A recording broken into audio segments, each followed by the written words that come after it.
Okay, so I am looking at page 189, and I wanted to show you one more example here of calculating formal charge. And the other example I wanted to show you was ozone, O3. So first off, I need to start with a Lewis structure. And I'm going to get my Lewis structure following the same rules that I have been all along. First, I'm going to figure out the total number of valence electrons. So my formula is O3. Each oxygen has 6 valence electrons times 3 will give me a total of 18 electrons, or 18 valence electrons. In terms of my structure, I've got 3 identical atoms here. I've got 3 oxygens, so I'm going to connect them by putting one in the middle, and I'm going to draw one bond to each of the oxygens on the end. I just drew 2 bonds, which is worth 4 electrons. I've used up 4. That means I have 14 left. And I'm going to complete octets starting on the outside in. So I'm going to come to the 2 outer oxygens, and they need to get 6 electrons to get to 8. And that uses up 12 of my valence electrons, and I only have 2 left. Those 2 remaining valence electrons, I'm going to add them to the central atom, and that will use up all of my valence electrons. So now I don't have any more valence electrons left.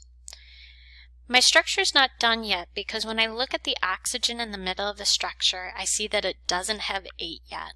It has 2 single bonds and a lone pair, so it only has 6 valence electrons, and it needs 2 more to get to 8. The way I'm going to do that is by forming a double bond. So I'm going to take one of these lone pairs on the outer oxygens and bring it in to form a double bond with the oxygen in the middle. So the way my structure is going to look here is I'm going to have an oxygen-oxygen double bond. I have a lone pair on the oxygen in the middle, and then I have an oxygen-oxygen single bond with 3 lone pairs on the end. Now, just like I did before, I want to calculate formal charge for all of these oxygens.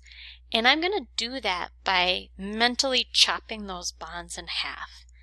So I'm looking at the structure down below. I'm going to take these bonds and I'm going to chop them in half.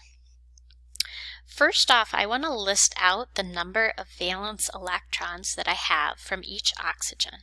So I know that each oxygen starts with 6 valence electrons.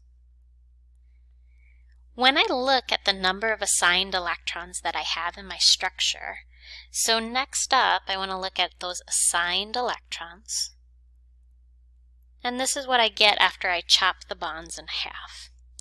So for the oxygen on the left, I have 2 lone pairs, which gives me 4. Plus 2 electrons that come from half of the double bond. So that's going to bring me up to 6 assigned electrons.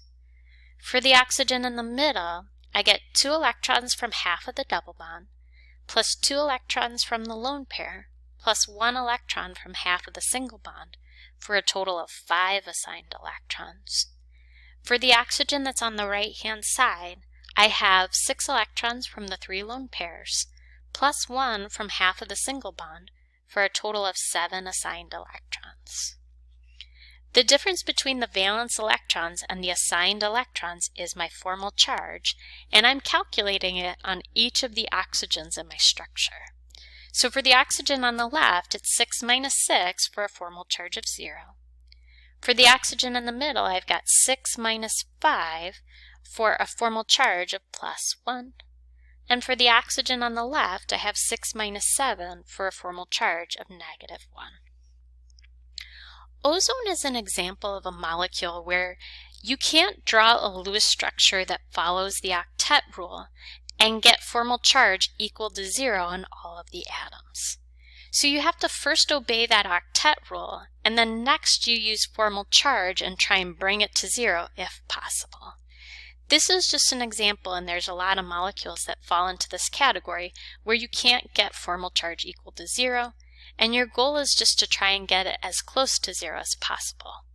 One thing that you're going to notice here is that oxygen is a neutral molecule. And whenever you have a neutral molecule, the sum of your formal charge is always going to be equal to 0. So assuming you have the correct structure and the correct number of valence electrons in your structure, formal charge should be sum up to 0 for the entire molecule. So if I take 0 plus 1 minus 1, that total sum of the formal charge for neutral ozone is 0, and that'll be true for all neutral molecules. For polyatomic ions, the sum of the formal charge will be the same as the charge on the ion. Now, you guys aren't going to run into this too often, but if you have an option in terms of where do you put your formal charge in your structure, it's best if you can't get rid of formal charge and make it 0 for all of the atoms. It's best to put negative formal charge on electronegative atoms in your structure. So that's the second bullet point here in terms of how do I figure out what the best structure is. And honestly, I don't want to make this too complicated. This is just a quick introduction to formal charge. If you move on and take organic chemistry, this will become more relevant to you there. So I'm going to stop this video here. And what I will say is that for ozone, we're going to pick up with this same molecule in the next video. And the thing that I want to mention here is I just arbitrarily picked the oxygen on the left to make that double bond. Doesn't matter if you pick the oxygen on the right. So that's the question that I want to answer in the next video in terms of when you have more than one option for where to make your double bond.